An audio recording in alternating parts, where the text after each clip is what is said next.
Here's Anthony and Alex with an AMI This Week shortcut. Well, while you're here in Ontario, make sure you seize the opportunity to get outside a little bit.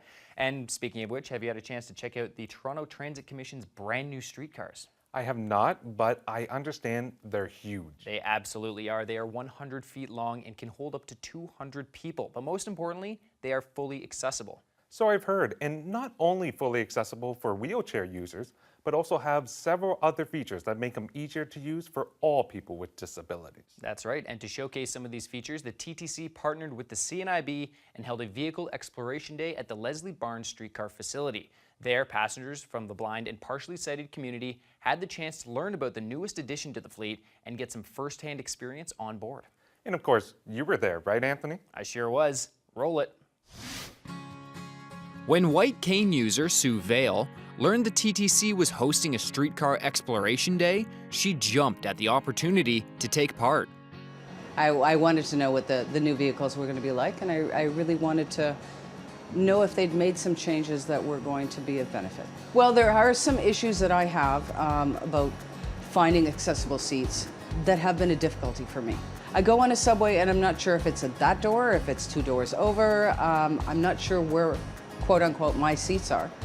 And a lot of people are always sitting in those seats, so I don't really want to try to ask somebody to remove themselves from a seat if they're actually supposed to be in it. As the TTC's lead travel trainer, Desiree Ann McKilrick showed passengers around the vehicle, and Sue noticed several changes that would benefit her.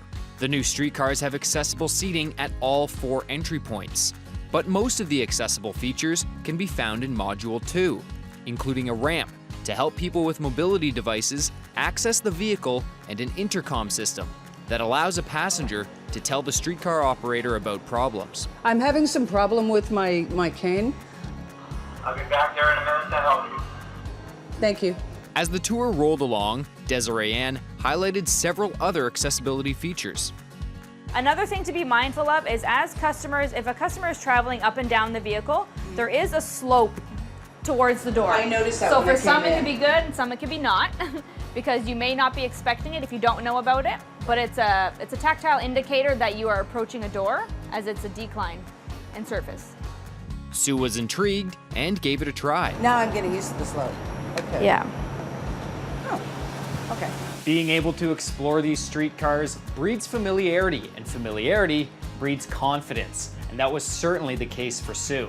Being able to walk through this when nobody is around, basically, and be able to feel all of the different tactile and non-tactile things that are in here, it means that I'm not going to be struggling and trying to locate things when I'm in a situation where there may be a lot of people around me, or it just may not be convenient.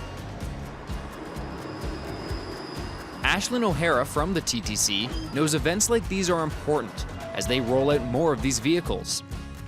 We're hoping that the customers who've joined us for the vehicle exploration event are able to walk away from today with a better understanding of the accessible features, handling the unexpected, and what to expect from the operators, which often make people feel a lot more comfortable having that knowledge, and just really empowers them to be able to travel more independently. And just what are Sue's thoughts as she walks away? They've actually added some things that are really useful, and I am looking forward to using the new streetcars. There's so many issues I have to deal with in order to do that, so this makes it one less thing that I have to worry about. This is going to be a game changer for me, let's put it that way.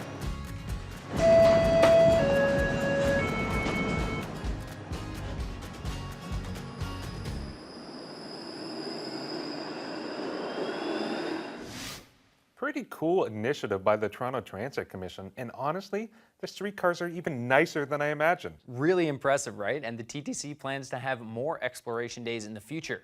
So if you live in or plan on visiting this city and are interested in participating, you can reach out to them by email at traveltraining@ttc.ca to see what they have coming up. That's awesome.